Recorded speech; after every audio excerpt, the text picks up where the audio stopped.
out of their cars. Getting out of our cars and get out of our cars. Get out of their cars. To get out of their cars. That will get people out of their cars. So the whole effort here is to get people off of their cars.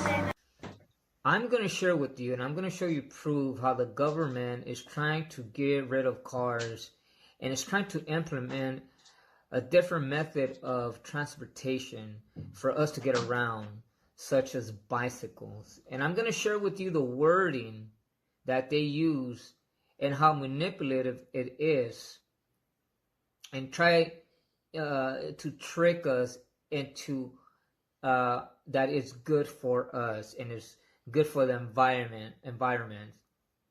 And I'm going to provide you with documents and with videos so you can take a look at this. Now, this has been in the works for a long time, but the way that they are trying to or have been implementing it or trying to bring this agenda, I caught on to it the way the method that they're using. And once I read it to you, you're going to catch on and you're going to understand.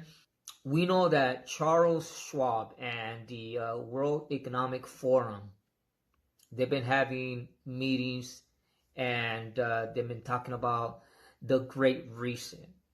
And they've been talking about this new initiative of 15-minute cities. Everything's going to be within your reach. Everything is going to be within your distance of 15 minutes. Your work, your school, shopping, your home, everything is going to be within your 15 minutes. So that kind of makes sense, how, they're going to try to get, rid of cars. Obama and the elite are promoting that we ride bicycles. They want us to be confined to a 15-minute area. Are you okay with that? Are you okay with that program? But the main objective is to get more Angelenos out of their cars and onto public transportation or their bicycles. No, we're talking about trying to minimize, in the long-range plan, minimize single-occupant vehicle use. Now, the Great Reset is designed for you to live in a building. Now, in TJ, they're starting to build very tall buildings. I don't know how many stories, but these are huge, humongous apartment complex.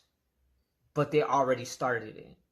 And that's where you're going to live for the rest of your life, in that sector. And there's not going to be international travel, and if there is, there's going to be restrictions. But you're not going to be able to enjoy the life that you're living now. So the 15-minute initiative cities have already been announced in different parts of the world, such as India, UK, China, Canada, the US, Mexico, just to mention a few. On the 1% of the land, is that what you said, 1%? It's going to house them all together there, and they're going to love doing it because you're going to have a coffee shop on every corner, and you're going to have, all of everything they need self-contained in these little urban villages, which are absolutely essential because traffic congestion will stop them from ever leaving their village.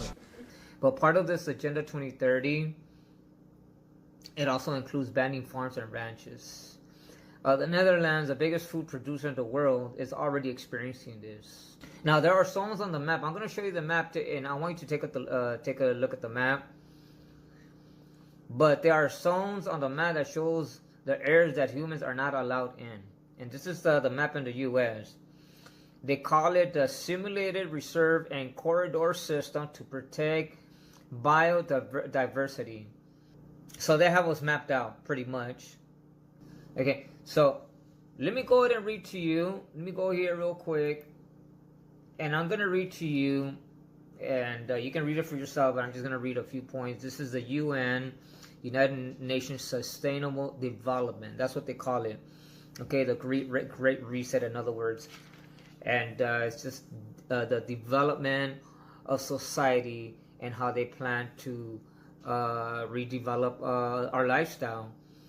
And supposedly we are okay with it. That's what they, in this document, says that they have met with us, to talk to us about this initiative. So here it reads, sustainability, managing its natural resources. What is it that they want to manage? What resources? Our food, our water. They want to limit our resources. We are determined to mobilize the means required to implement this agenda. Let me read that again. We are determined. Who's determined? Are we determined? No. It's the government, the world elite, Charles Schwab, Dr. Fauci, Bill Gates, the Rothschilds, the Rockefellers. They are determined to mobilize the means required to implement this agenda. Whose agenda? Your agenda? Mine? Your agenda? Or their agenda? Whose agenda is it? The goals and targets are the results of over 2 years of incentive public consultation and engagement with civil society. Really? I have never heard of that related to this topic. Have they spoken to you about this agenda? I never heard about this until independent reporters start talking about this. You don't hear this on the news, because if that was the case, it will be on the news. So why is it not on the news? If it's for our sustainable development, if it's for our own good, why isn't it mentioned in the news? And then it goes on to say, we resolve between now and 2030 to end poverty, hunger everywhere, to combat inequalities within and among countries, to build peace, just and inclusive societies, to protect human rights and promote gender equality and the empowerment of women and girls, to ensure the lasting protection of the planet and its natural resources. We resolve also to create conditions for sustainable, inclusive, and sustained economic growth, shared prosperity, and decent work for all, taking into account different levels of national development and capacities. They're playing God. That's what they're doing. So now that I read to you a small portion of the Agenda 2030 called Sustainable Development, now I'm going to share with you how the government wants to get rid of our cars and how they want to force us to ride bicycles or to use another means of transportation. And I want to read to you this article, this document it's called Everett Comprehensive Plan. In other words, Sustainable Development. It's another Great Reset agenda.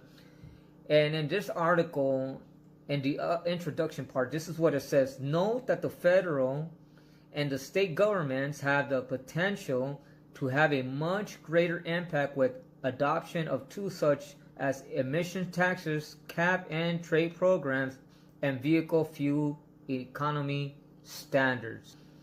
Everett's greatest impact on emissions reductions will likely be through promoting a dense, compact land use pattern with mixed uses that support walking, bicycling, and transit use with open space conversation. Okay? This is, also right here talking about the 50-minute initiative program.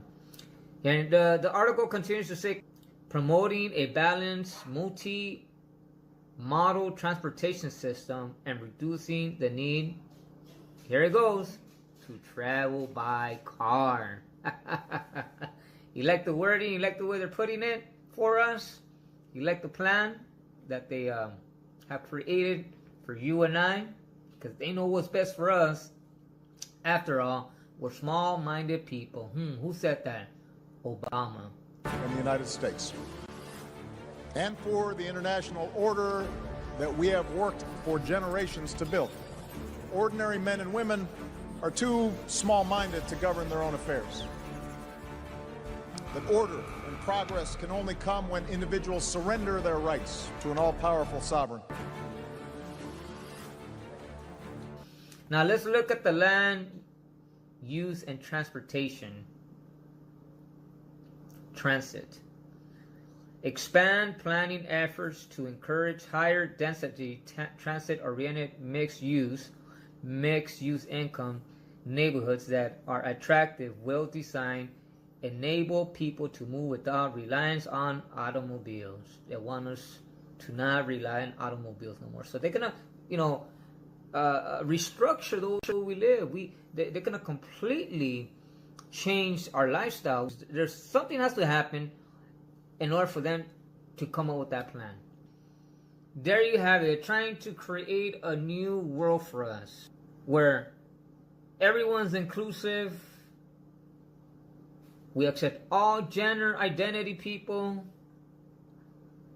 They provide all food and water, health, everything for us. Because after all, they're playing God. And after all, they are your Savior. After all, they know what's best for you. After all, you are small-minded people that can't think for themselves. Obama used those very exact words. Are you a small-minded people that can't think for yourself? Are you going to let the government dictate how you live? How to live your life? I know that you're all stirred up in your spirit. And I know that there's an awakening in your soul. And I know that there's a godly, righteous anger against the evil agenda brought to you by Charles Schwab, the World Economic Forum, Bill Gates, and the rest of the elite. Even Hollywood is trying to push this agenda down your throat. Are you going to accept it? What are you going to do to fight back? Perhaps you don't have to do the you don't have the time to do the intense research, because there's so much information that I want to share with you, but I'm just summarizing it.